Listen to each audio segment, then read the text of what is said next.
Hello everyone, I'm Marc Guberti, the teenager entrepreneur, and in this video, I'm going to talk about how to host a quality podcast interview because you want to have the guest feel comfortable and you want the listeners to enjoy the interview as it unfolds. So, the most important thing you could do to have a quality interview is to do your research in advance. Get to really know the guest, really know what the guest does, and really know what the guest could talk about within the episode. And once you do this research, it's easier to craft the questions and do the introduction.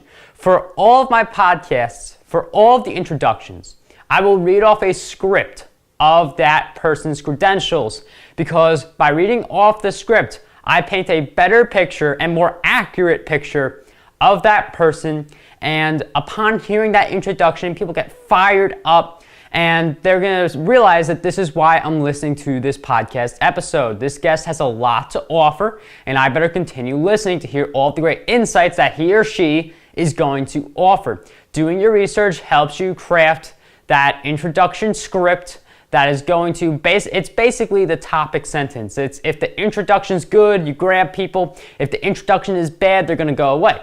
So now come the questions, and you want to have your questions pre-written in advance. I like to have at least 12 questions written in advance in order to do a 30-minute interview. And when you hear an answer, make sure you could follow up by providing some insights, basically wrapping up the answer and then using the wrap-up to segue into the next question. The way that some podcast interviews get conducted, they're more like artificial conversations where, yes, the intro happens, but then, okay, question 1, the person answers. Okay, question 2, word for word, person answers. Question 3, word for word, person answers. You don't want to do that because it's not going to be fun for the guest to answer your questions. It feels like an artificial conversation. You want your podcast episodes to feel like conversations that were taking place as if they were not even getting recorded. And if you have a conversation like that, your listeners are going to enjoy it, your guest is going to enjoy it, and you are going to have a lot of fun producing all of these episodes.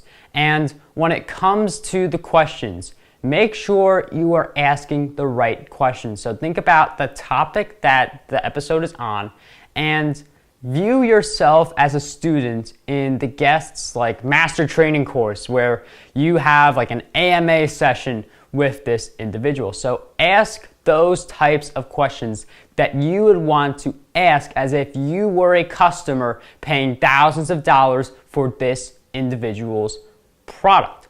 And finally, it's okay to go off script with the questions because what's going to happen as some of the guests share their insights, you're going to hear them talk about a specific area that you did not account for within your questions, and you're going to want to know more about that area. So if you talk to a Kindle author, for instance, and then all of a sudden you're talking about this person going to several events every week in the local area. Well, how does this person go to local events? Like, how do you find them? All these different questions come up that even though they were not written within your preparation because you did not anticipate them, you can't anticipate them now and ask those questions so you get the answers. More insights are provided within your podcast episode, and it's a great experience for your listeners. But the most important thing is to make sure it's a real conversation. So don't just like butt in and ask the question. Base it off of some of the insights the guest last said, and then weave that into a new question that will advance the conversation further. Thank you for taking the time to watch this video. If you have any questions, please leave them in the comments. I answer questions and turn your questions into videos. Also, if you are a first-time visitor and you have not subscribed yet, the best thing you can do right now to get videos like this is to hit that subscribe button. I'm doing one YouTube video every day from now until the end of the year. So you'll be getting a lot of great videos from me. And also, if you are hungry for retweets, I have the perfect free ebook for you, 27 ways to get more retweets on Twitter. I think you're gonna love it. It goes real deep into the Twitter anatomy of how to get hundreds of retweets every single day. So, signing off, what I want you to do is to dream big, achieve greatness, and unlock your potential today.